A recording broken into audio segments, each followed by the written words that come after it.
start introducing ourselves, and thank you for inputting where you're from. And now we're going to start with our introduction.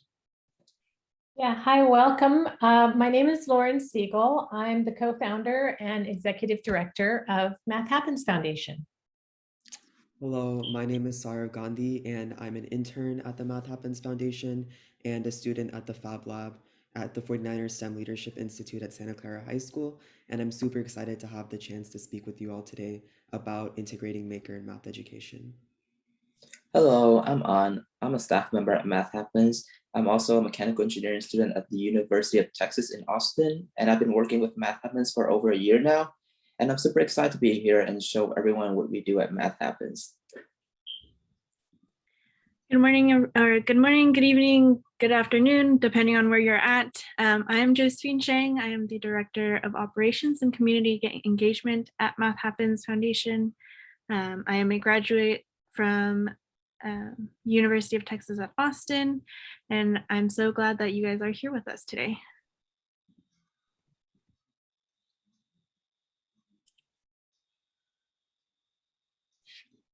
You're on mute. Thank you. Our work at the Math Happens Foundation began in the fall of 2014 with a laser cutter, a membership in the Austin Museum Partnership, and our first intern from the University of Texas UTeach program. We started by understanding the capabilities of the laser cutter and exploring ways we could create math models that encourage connections, conversations, and creativity. In the museum community or informal education arenas outside the classroom, we were able to take inspiration from a variety of contexts and environments where we have also been challenged to engage families and learners of all ages. In all of the pictures we see here, making plays a critical role. Let's look at a couple. On the top left, we can experience sequences, series, and sums by stacking balls in patterns. If we just make the frames to support those stacks, we're able to explore with the colors, all kinds of things. And if we're at the History Museum, there is actually a stack of cannonballs that's quite similar. We can play with perspective if we make an optical illusion by adapting a technique for 3D chalk art. On the bottom right, two people explore proportions, angles, and principles of reflection by looking into each other's eyes, enabled by a piece of laser cut acrylic mirror. We feel confident that partnerships between mathematics and making can improve learning experiences both in and out of school. We are a fully funded nonprofit, and we share our ideas, making files, and learning experiences with everyone who would like to join us in celebrating math, from math teacher circle meetings to maker fairs. We collaborate with museums, libraries, and cultural institutions to bring math exhibits and ideas to everyone. We've been to movie openings, special exhibits, events, as well as participating in regular weekend programs in our community. There are so many opportunities to engage.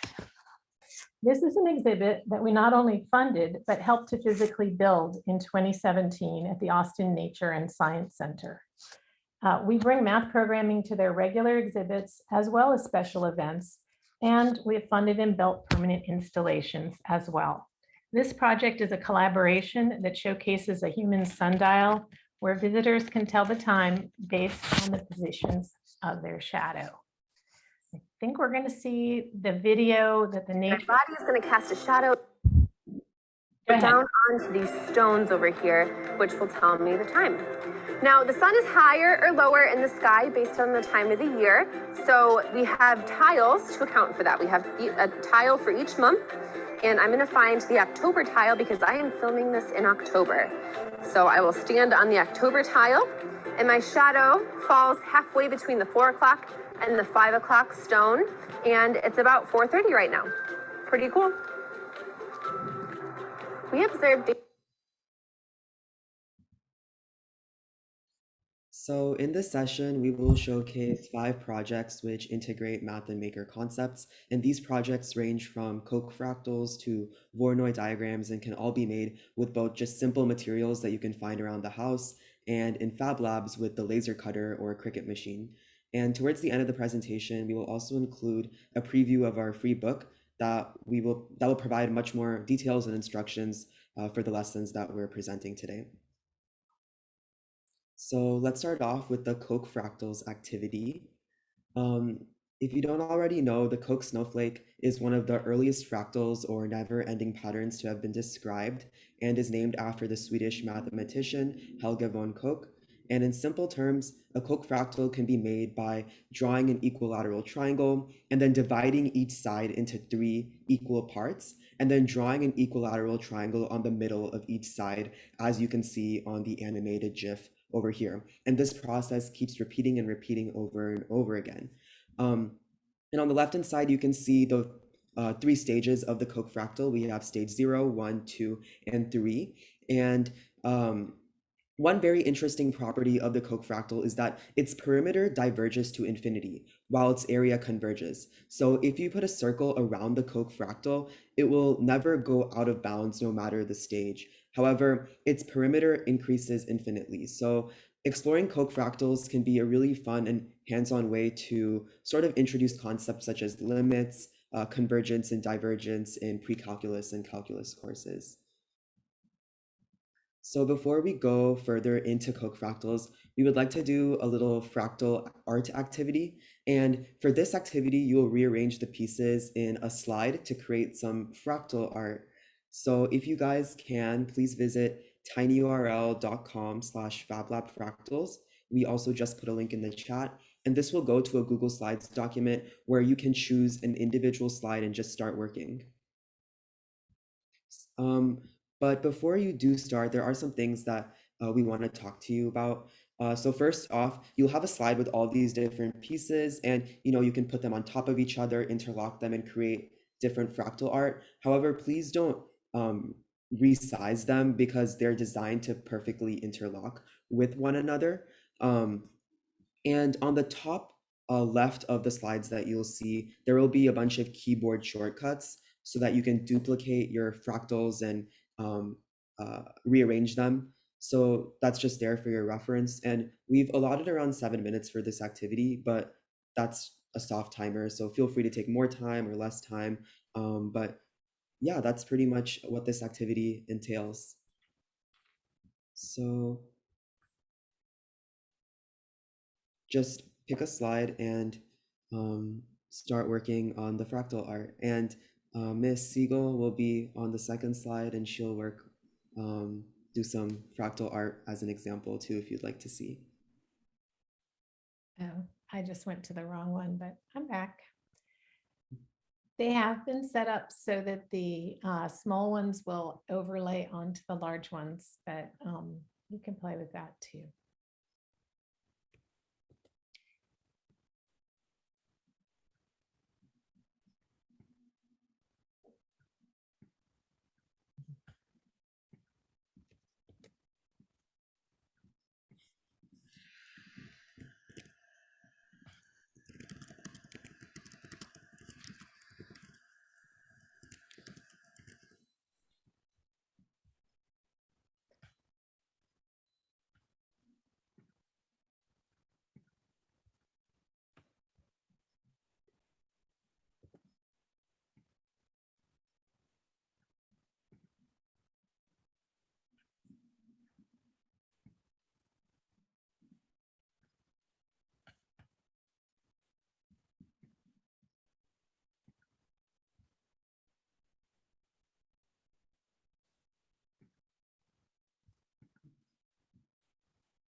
My screen sharing just got disabled. Do any of you guys have screen sharing capabilities?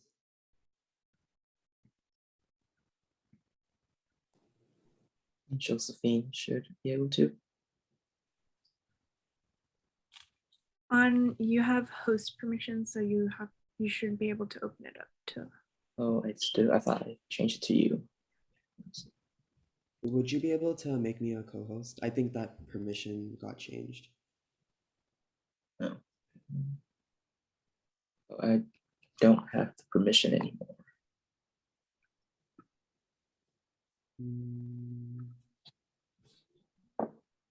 Oh, I have it now. Okay, we're good. There you go. I know, my fractals disappeared. What happened?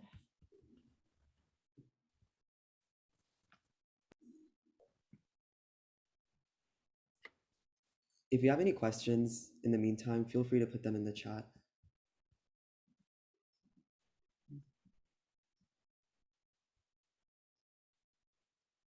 Okay.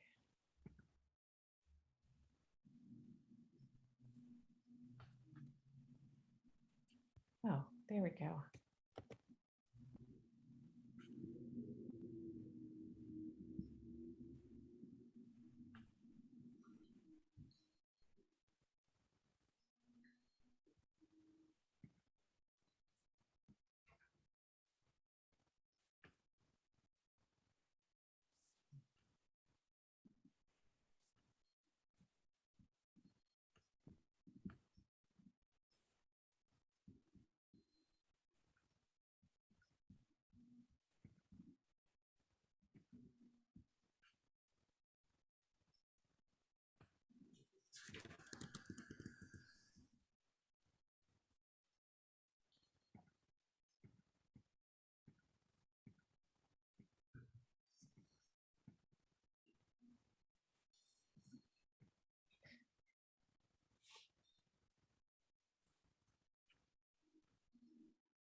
We just had one participant come in, and Josephine, would you be able to put the link in the chat again? We're doing a fractal collage challenge, so some we have some fractal pieces of the Koch fractal, and we're just rearranging them to create some art. I just wanted to check in with the rest of the participants to say that our 7-minute timer is up, but I can see that you guys are having a lot of fun, so we'll continue for a couple more minutes, and then after that, we'll take a look at all of each other's fractals.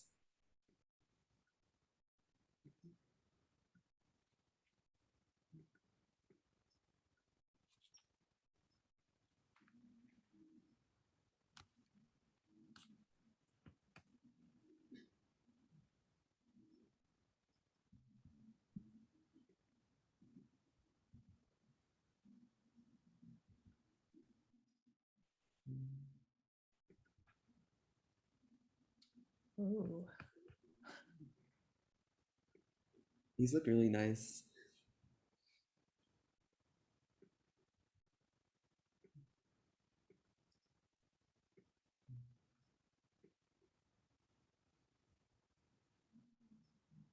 There's a couple of people hiding out at the end. There are. Yeah, at the bottom. I'm Wow. looking for things to borrow. So I have to go everywhere for that. This goes well with my theme.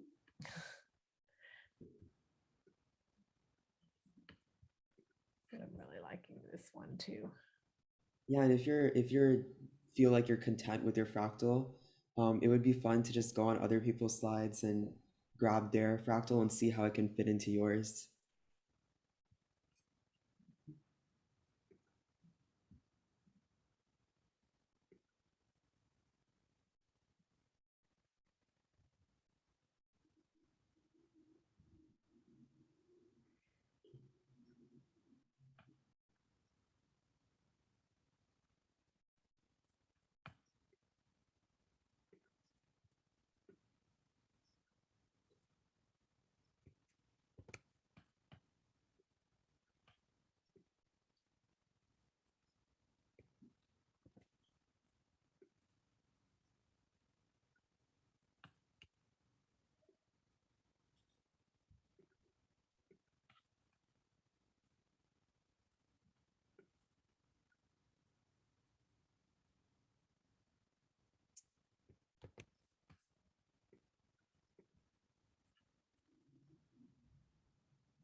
So I'd like to now come back to the presentation.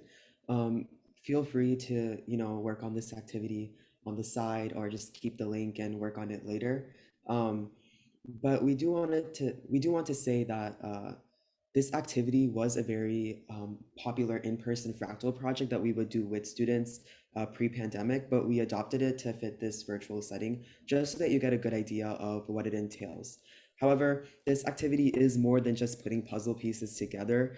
It brings together elements of math and maker education. So the whole goal of this lesson is to teach the concept of fractal stages to students, provide a creative exploration of geometry and equilateral triangles, and then also to facilitate the exploration of L system, which is a fractal generator through Inkscape, which we're going to do right now. One part of the curriculum that we do have is challenging students to create their own fractals. And this consists of two parts. The first part includes having the student use Inkscape to manually create these Koch fractals by actually drawing triangles using the polygon tool and then merging the shapes together. However, the second part of it is using a fractal generator that's actually already inbuilt in the Inkscape platform, which is just a free design software that you can use to design laser cutter drawings. So we'll do a little bit of a demonstration right now. And I'll share my Inkscape screen.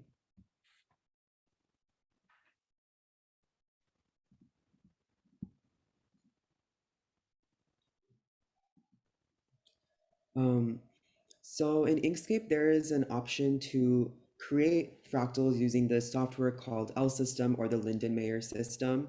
And the Lindenmayer system is essentially a way to easily make fractals by setting up rules through a string of code. And all you have to do, if you have Inkscape downloaded, feel free to follow along, but we do provide all of the instructions in our curriculum. But all you have to do is go into the extensions tab. One second.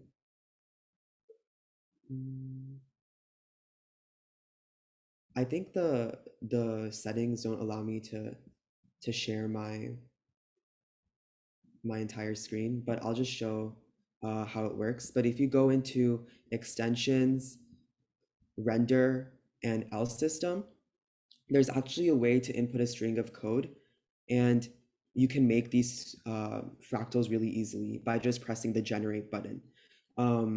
So over here we have a second order Koch fractal. After that was a third order. We can do a first order too. So there's just a lot of ways to create fractals within Inkscape, and you do that by typing in a bunch of letters of code into the system. It looks a little bit like this. So there are these rules that pop up, and all you have to do is type in this string of code. And what F symbolizes is a line, and the pluses and minuses signify turns. And it's able to generate Koch fractals with just a string of code. So this is just a really fun way to explore how to make Koch fractals. And after you're done, all you have to do is print out the designs in the laser cutter, cut the pieces out, color them in, and you have your own mural. So here are a few examples of what other students have done. The B one is my personal favorite. And after the students are done making their creations and their little fractal designs, we do have some math extension activities. For example, in our book, every lesson includes some sort of way to use their creations as a way to explore mathematics further.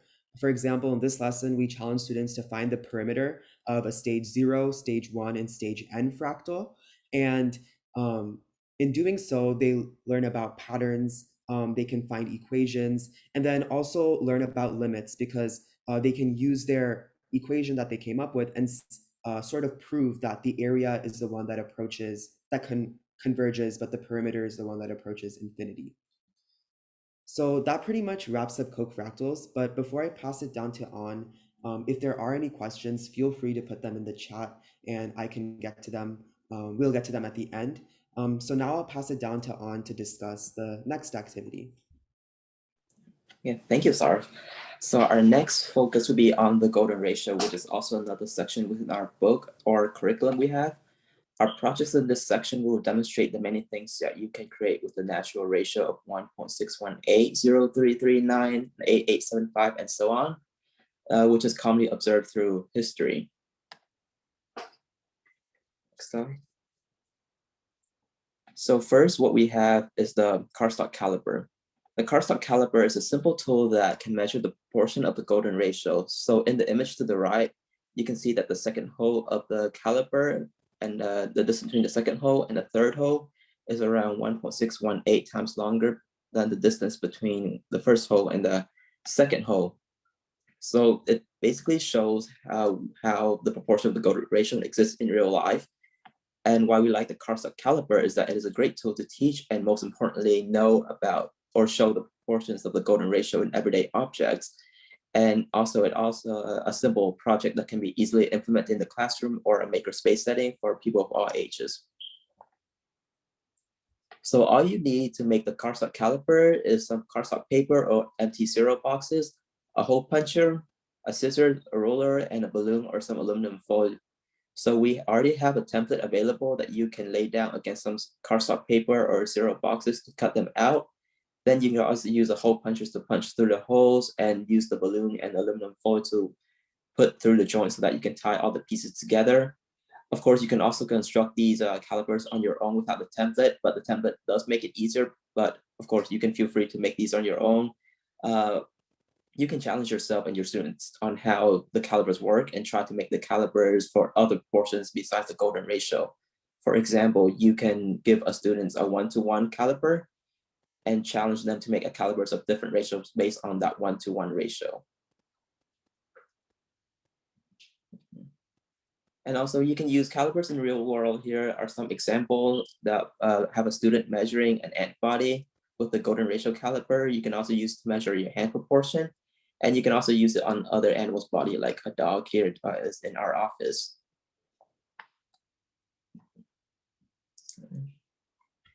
And we have another project within the golden ratio section, which is called the Icos Legion. So here we apply the concept of the golden ratio to construct an icosahedron, which is a 3D shape with 20 faces, and each face is a polygon itself. This project will allow students to extend their understanding of the golden ratio and experiment with 3D geometry. Our icosahedron that we showed previously was made of wood, but you can also make the same object with the cardstock papers or cereal boxes. Using our calipers from before, we can see that the side length of the rectangle that makes up the icosahedron is 1.618 times, or the longer side of the rectangle is 1.618 times longer than the shorter side. And to make this golden icosahedron, you can use a laser cutter, a Cricut machine, or just some scissors to cut out the parts based on the template. You can also make the parts yourself. So you can take the calipers and measure out the actual parts and then cut it out yourself and see how the things will fit together or how the pieces will fit together.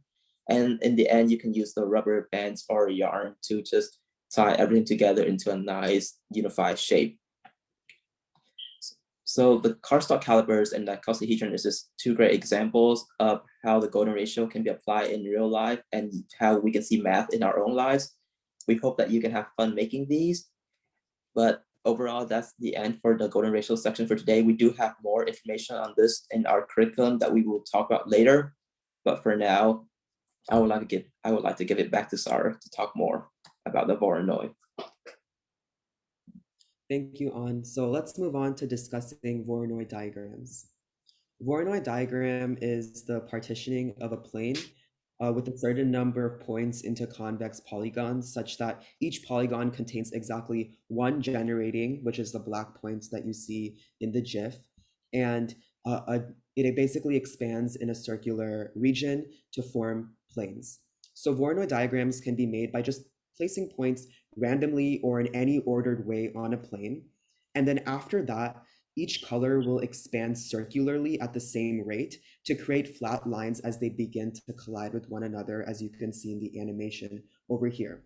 And some really important applications of the Voronoi diagram is that we actually use them in airports today to plan emergency routes for planes because these diagrams have a very interesting property. Essentially, in a Voronoi diagram, if you are in any of the colored regions, the point closest to you will be the black point in your region. So no matter where you are in the blue region, the closest point to you will be the point in the blue region. So this way, planes can use Voronoi diagrams to find the closest airport to make an emergency landing. Some other applications include that if you are a voter, your polling place will be the dot. Or if you are a soccer player and you're located at the dot, you can get to any place on the colored plane before anyone else can. If you're trying to get a pizza, the closest pizza restaurant next to you will be the dot in your region. So there's just a lot of fascinating applications for Voronoi diagrams, and that's sort of the message that we hope to share in our lessons. So in this activity, students will create a flipbook to learn about Voronoi diagrams in a fun and hands-on fashion.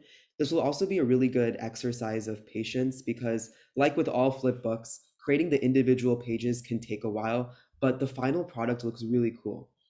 The objectives of the lesson are to teach students about Voronoi diagrams, to demonstrate the real-world applications of these diagrams, and to also explore the relationship between these diagrams and circumcenters, as you can see on the right. And the final product will be a stop motion animation using index cards. And all you really need are the templates that we provide, some colors, a binder clip, and you're good to go. the final product will look like this.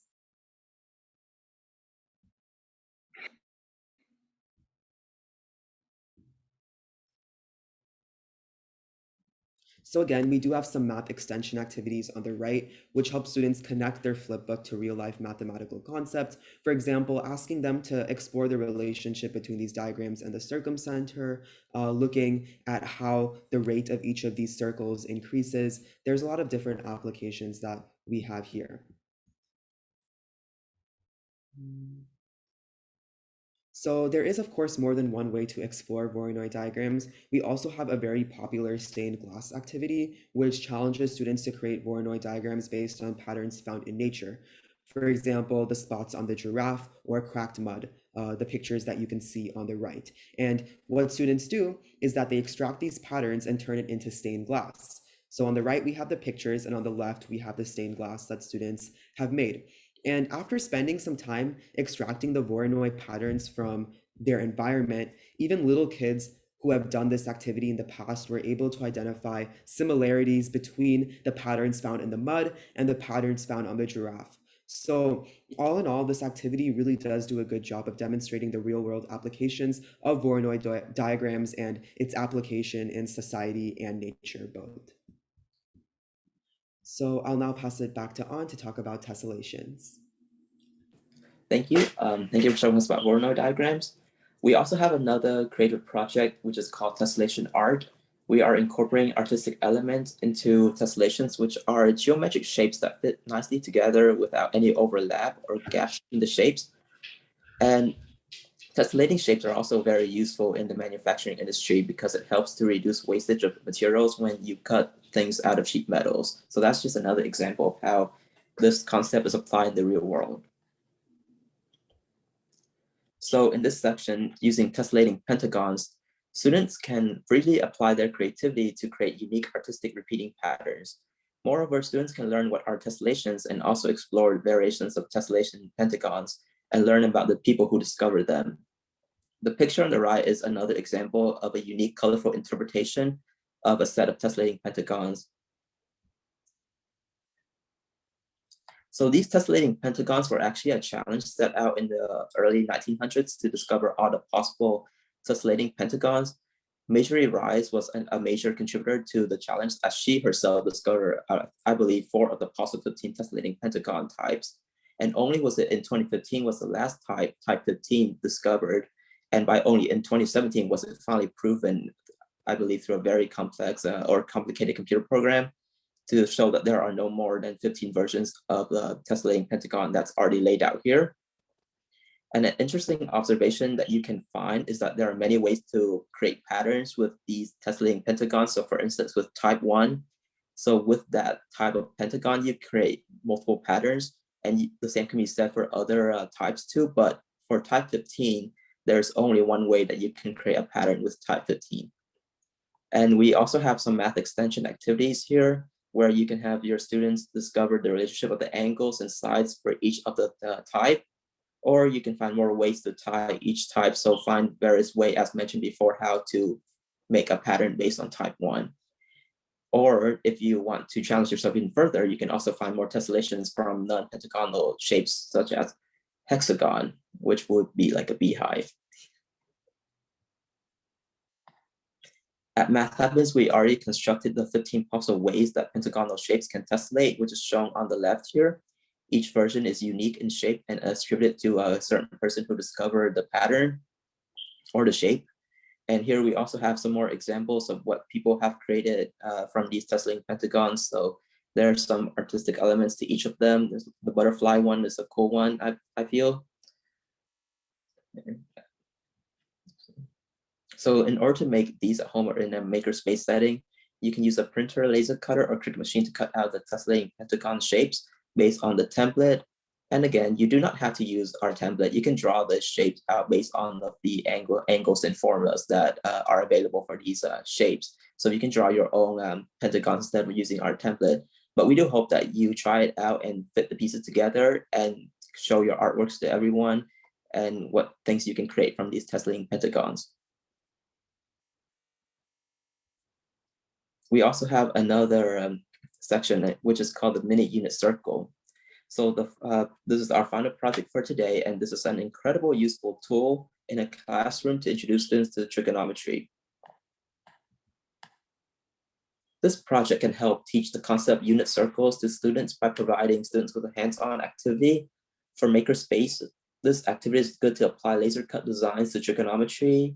Our unit circle has all the labels for the important angles. This project also provides a creative exploration of trigonometry and right angles. We include special cutout for special triangles, such as the 30-69, 30-60, and 90, and the 45-45, 90 triangles. And you can create your own angles by using this template here, which has multiple borders around it that you can choose from. And you can also challenge your students or yourself to design your own version of unit circle to see which fits best.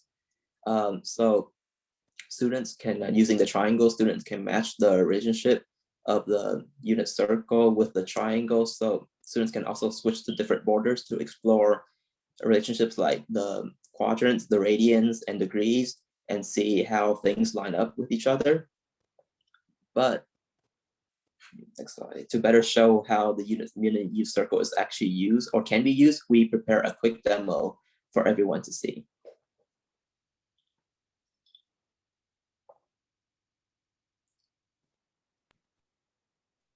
I think you're muted. Yes, sorry. I was stacking up some books to make this a little bit closer. This is the frame, and I mean, it sort of feels like something that's already built, but it allows for kind of exploring the triangles without any other information, you know, talking about, well, what are the coordinates? These triangles all have radius 1. So instead of just believing it, we can put them together and see that. It's hard to know where or how this is going to be useful for somebody. We created 4 different rings. This one is your coordinates.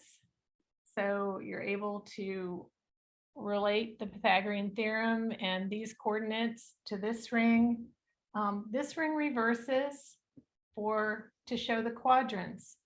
And there is something different about being able to just change these rings and see, okay, what is it going to mean in degrees, and how do these relate to degrees?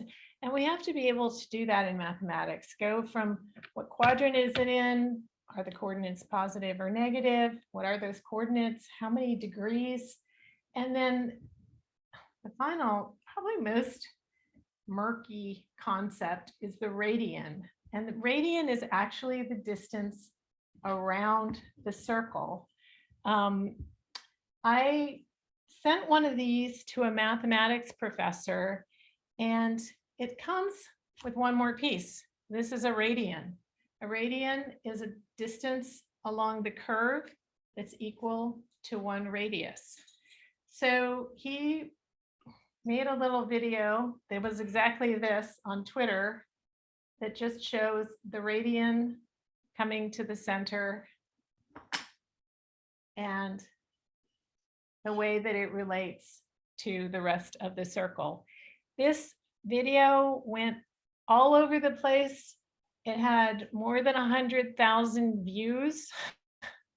Very surprising, but this is kind of a murky concept, and it really explains what it is with captivating clarity. So is this a great project for students? Maybe, or maybe it's a great project for teachers to have at hand to really solidify their communication of these concepts to their students. It can work in both ways. And I would like to mention, this is a maker community we're talking to now, but there is a community of mathematics professors, middle school teachers, high school teachers who are very interested in making things.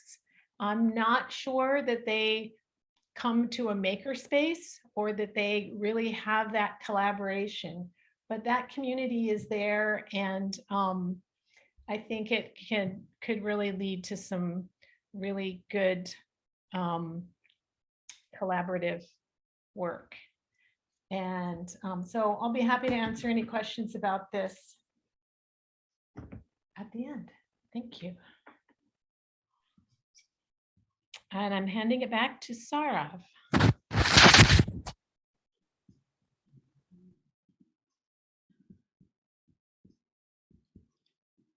Okay, so thank you. And we are extremely excited to announce that we are working on a making and math book, which will include over 20 lessons of hands-on activities that you can do with your students.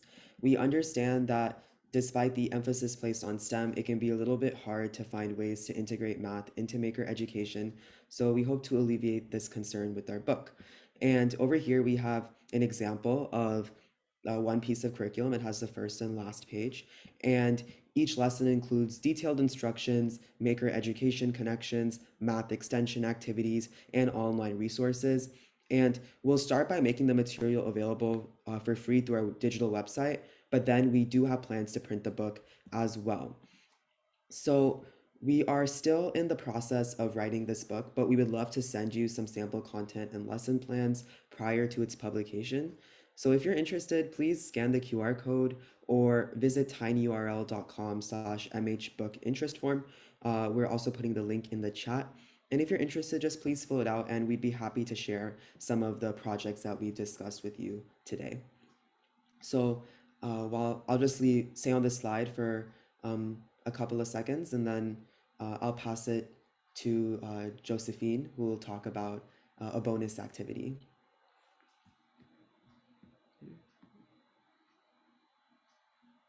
Okay.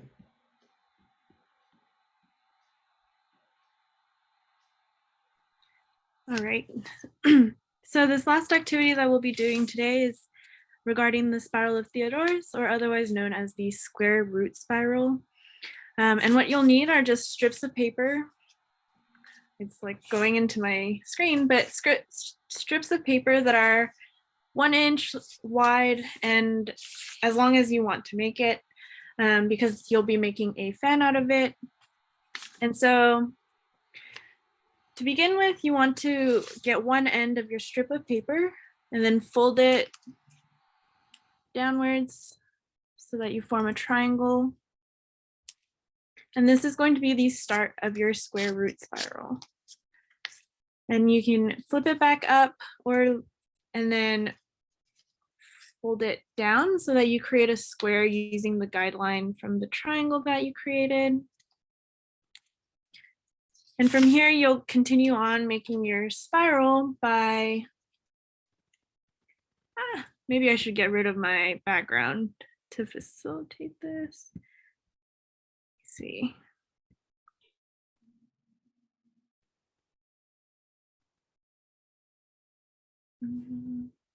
Backgrounds are kind of tricky sometimes. Let's see. All right, there we go. So now you have the square that you folded down, and what you're going to do is just create a line going from one corner of the square to the other corner. And so now you have a triangle here that has a side length of 1 inch, another side length of 1 inch, and then using the Pythagorean theorem, you can actually find that the hypotenuse is equal to square root of 2. And then so from there, you'll actually want to fold back down your strip of paper to where you came from.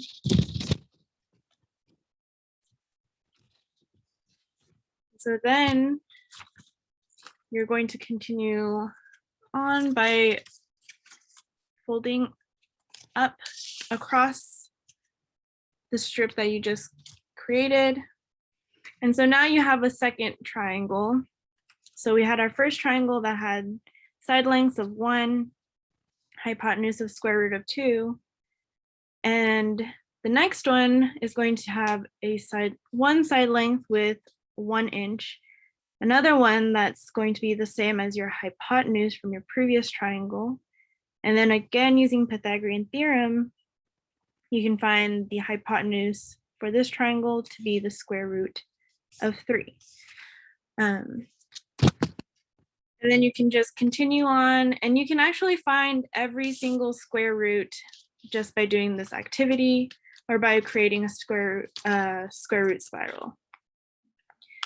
So if I kept going with this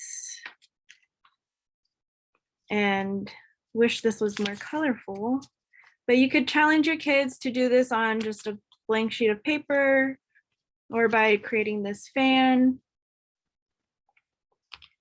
You'll end up with a cute little fan. And I only used 2 strips of 11-inch long paper. But if you had more, you could create a larger spiral, like the one that was shown on our presentation slide.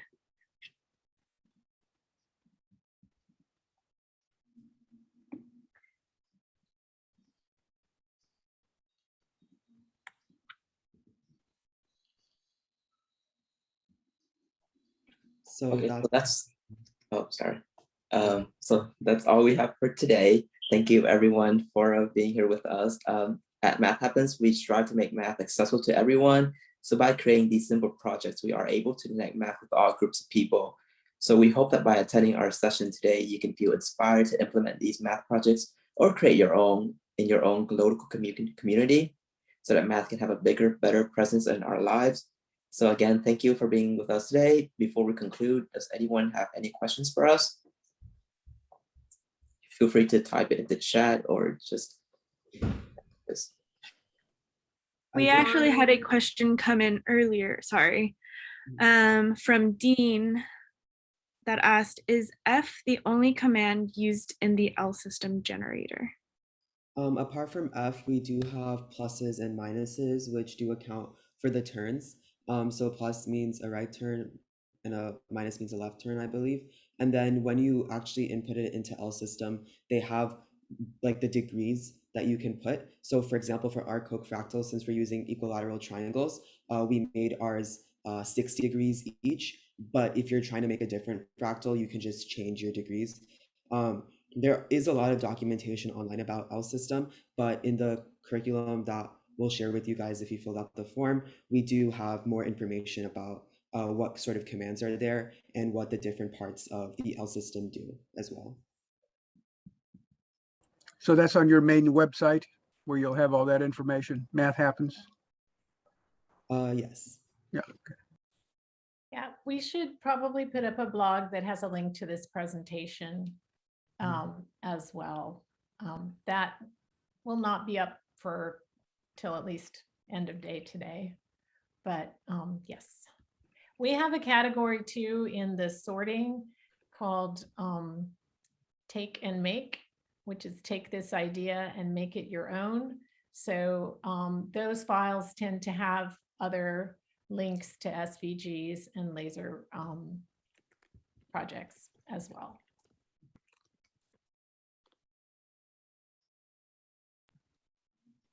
But we are really excited to have this geared towards maker community. It's been a great summer project that will be continuing into the fall to complete the book. And Sarah and An have taken the lead on that and done just an amazing job. I would like to add.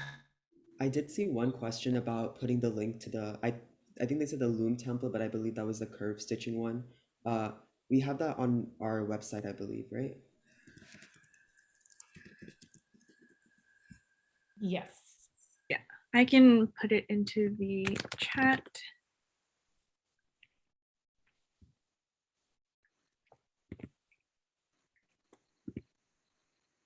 There's 2 really interesting extensions you can do out of your work here to take it to even to a college level. One of them is looking at imaginary numbers with your circle. So you could look at the roots of imaginary numbers. So you know how you work that out geometrically. So there'll be some really nice opportunities with your circle or a variation on a theme to work out how you go from the locus of an imaginary number to its roots. So that's one of the things that's immediately coming to mind as I watch you playing with your circle there just now. The other one is on that Koch triangle. I did a piece of research, field research a while back, looking at how animals use an area, a feeding area. And one of the techniques or the variables we used was a fractal index. So you could take your F and your plus and your minus ideas and looking at how animals explore an area.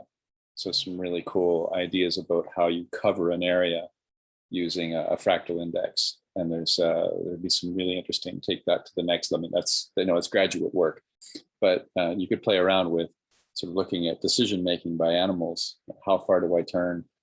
How far do I go in each step? You can play around with that and expand beyond the Koch fractal to how close am I to a fractal, or how much of my dimensionality am I playing around with. So yeah, lovely stuff, brilliant. Thanks very much for all these ideas. I'm gonna run around with a bunch of these and see what I can make happen. Oh, and the other one that a colleague of mine does, I think you probably are also doing it in trying to visualize, which works really well with, we're going to give it a go in making, to visualizing 3D shapes or 3D surfaces.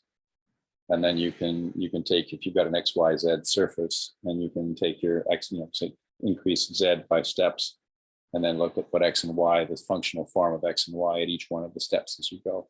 You can explore that and end up with a beautiful 3D shape, all cut out in X and Y if you sort of had people draw that and then work out how to do the kerf and how to hook it together. Some really interesting challenges in your geometry there that would be really cool to making sort of any kind of shape.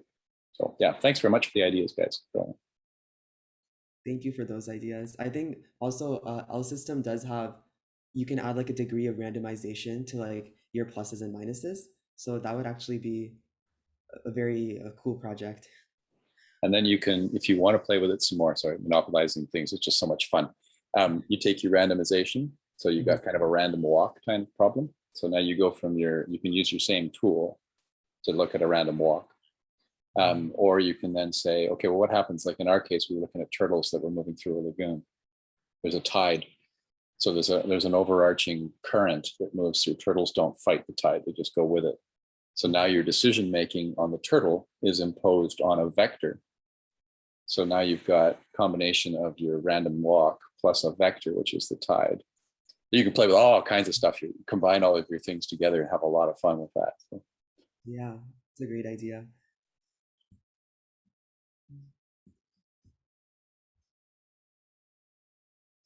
Are there any other questions that we can answer?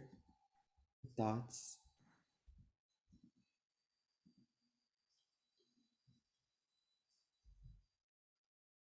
Well, I do have one. When's the book going to be out? You got a schedule for it? Are you planning for the fall? Are you planning for later in the year? I'm not trying to pressurize you, but have you got an idea when you want to plan?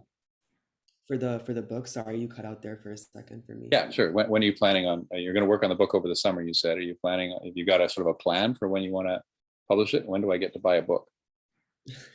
So we hope to, if you fill out the form, we hope to release some of the initial curriculum that we talked about today by, I would say by the next 2 or 3 weeks. And then for the entire book, we hope to get that done by, I think December, November, sometime then.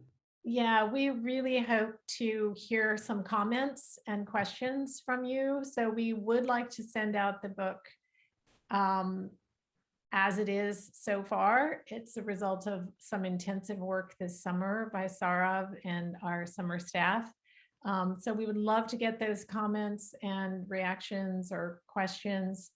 And then we have to have a little pause to let school get started and all the reshuffling that happens in the fall, and then get right back to it. Yeah, and thank you for your interest. We are really excited to share all of this, and you will not be able to buy the book because we don't sell things, but you will be able to get the book in digital format. And if you really want a hard copy book, you might get to pay to print that somehow. But yeah, that's the plan. I'm just teasing, but fabulous. It's great. I will look forward to seeing the magnum opus when it comes to its conclusion. That'll be brilliant. Well done, guys. Yeah, I would echo that. They're really great. As someone who's starting out setting up a fab lab and looking for materials, it's really great to find things like this which involve mathematics, which is such an important part, but make it a bit more accessible and approachable for, I think, people of all ages. I think we'll have some people in older age groups who are interested in this that suddenly go, oh, I remember that, or I've completely forgotten this from all my schooling, but it might help a few people help their kids and grandkids do homework as well. Yeah. I did see one question in the chat about translating the book. Do you have any comments on that, Ms. Siegel? Do I have comments on translating the book? No, we have our best contact with Fundapromat in Panama for kind of people who really know their math terminology, but I don't know that they know maker terminology. So I think that could be a challenge for us to translate it and get the math part right and the maker language right.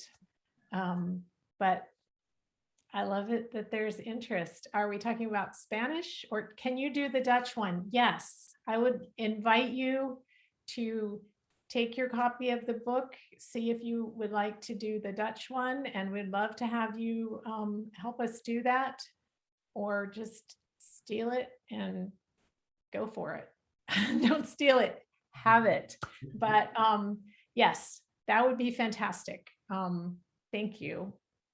And we do all of our design using a web design software, Canva. So it's very easy to just go in and alter the text. Like it's very simple. So yeah, we can Does definitely. Canva offer, the different characters in different languages? I think you have to do it in like Google Docs or Word or some other word processor first, and then just copy paste it into Canva and it should work. And that should work. Yeah. That's fantastic. Yeah, no, we're more than happy to share. We don't put Creative Commons on all of our materials, but it's so hard to know, where does math come from? And we don't feel an ownership, and we just would really like to see more people doing this. The enthusiasm that we've seen over 7 years of making models and showing them in different places has really convinced us that this is a great way to get more people engaged and excited about math. Yeah, and if you fill out the form, then I guess we have your email, so we can get in touch.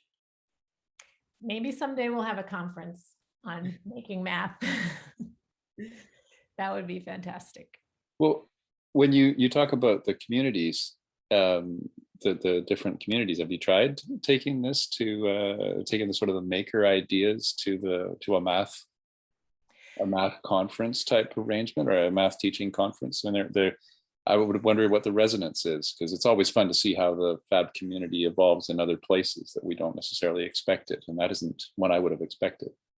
Yeah, there's a lot of excitement among math teachers for these models. And when we give things away, they get grabbed and taken.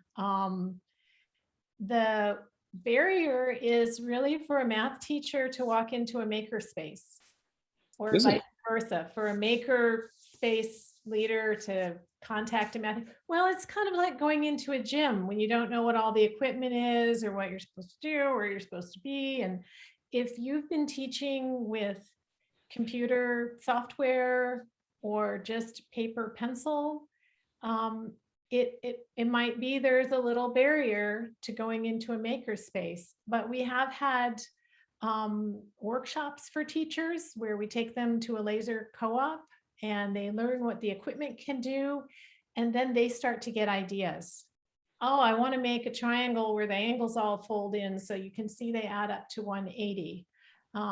Just the ability to make a rigid structure that is what it's supposed to be is really compelling.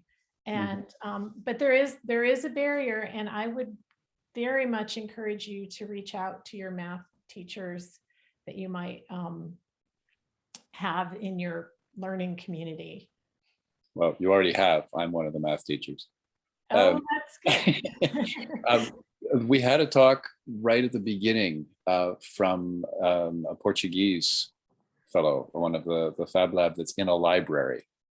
He was talking about a very similar problem of trying to get people over the threshold of a library in Fab.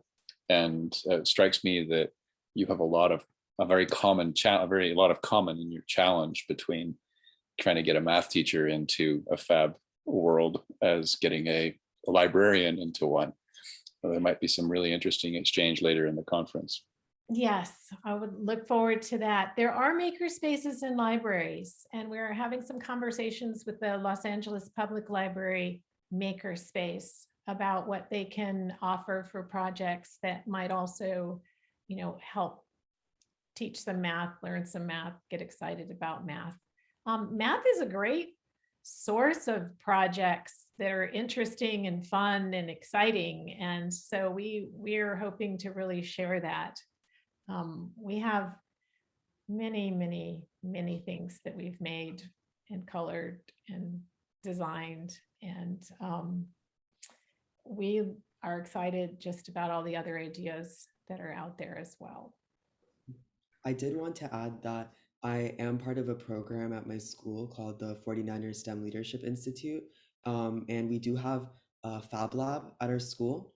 So this program, basically, we get accepted in 7th grade. There's an application process, and we have access to all these digital fabrication tools. However, our math and science classes are different in that we have to do the normal content, of course, as you know, whatever the curriculum entails. But then we also do have like the hands-on approach. For example, in geometry class, one of our teachers, we did a tessellating stamp project. So we had to make our own tessellation with index cards, then draw a little picture, scan it, design it on Inkscape in the laser cutter, make a stamp. That was one project. For trigonometry last year, we explored harmonic motion by creating sine waves using little beads. So it was we do little fun projects like that, and our math teachers in the program are actually trained to use the Fab Lab tools. But this is like, I would say this is a very unique program where we do have all the teachers trained to use these tools, but like Ms. Siegel was saying, like not all of the math teachers are necessarily trained to or necessarily are able to make the jump from just paper and pencil to a laser cutter. Well, then you'll have to guide them over that leap. There's a lot of really cool stuff that's possible just with a vinyl cutter. I mean, the whole or a CNC foam cutter. You can make all kinds of things as well. So yes, once you get them over the step, they never go back though, will they? Now you've ruined it. Pure math is no longer pure math. It becomes applied and cool stuff. It can be really helpful even for basic things. Actually, Paola is one of our staff members who's she's attending. She hasn't spoken, but she was going into the classroom and she wanted just a slider with numbers on it and where you could put a bar and do some addition and subtraction that would take you into negative numbers. And you could just physically see how 5 minus 7 gets you down to -2. And, you know, just making that and having something that two people can look at together rather than being sort of alone in your own head can, you know, make a real difference for some students. Other students just can imagine all the things. We really enjoy actually a close collaboration with teachers. And we talk to teachers about taking math field trips and what would that be like and what math can we relate to that's out in our community. And always, it seems, having something that we can make to help facilitate that field trip experience turns out to be really important. whether it's talking about how cannonballs stack, and those balls are kiddie ball pit balls, and we've had them at events, and it's the 2-year-olds, 3-year-olds, 4-year-olds, and the math professors are drawn like magnets to those things. So you definitely can't predict what age group might be engaged or interested, or why. It's a lot of fun. I take it, Paula, you're going to eventually reinvent the slide rule, right? We'll try. Brilliant. Brilliant.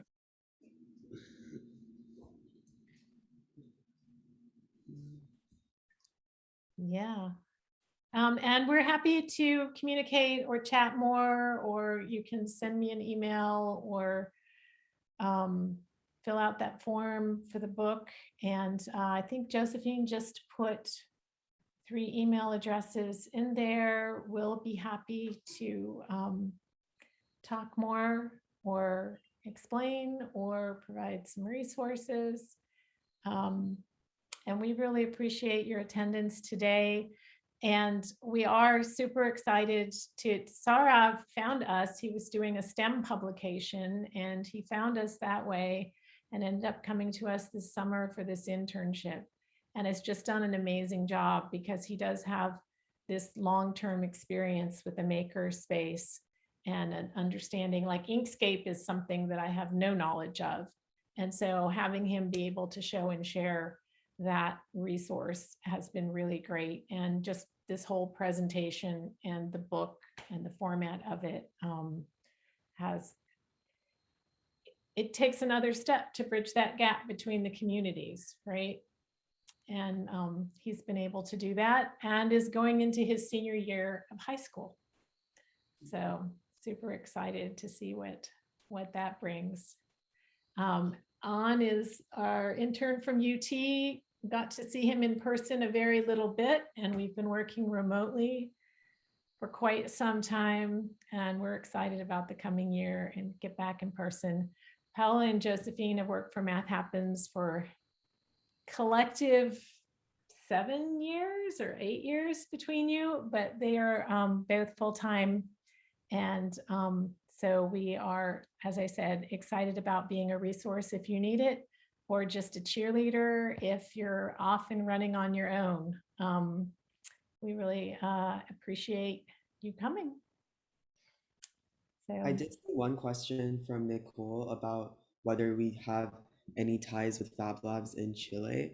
I don't think we have ties with any Fab Labs because this is our first conference, but we definitely would like to make ties with Fab Labs. So if you're interested, please send us an email in the link in the emails that Josephine just sent, or fill out the form, and we'd love to get in touch. okay. Thank you. I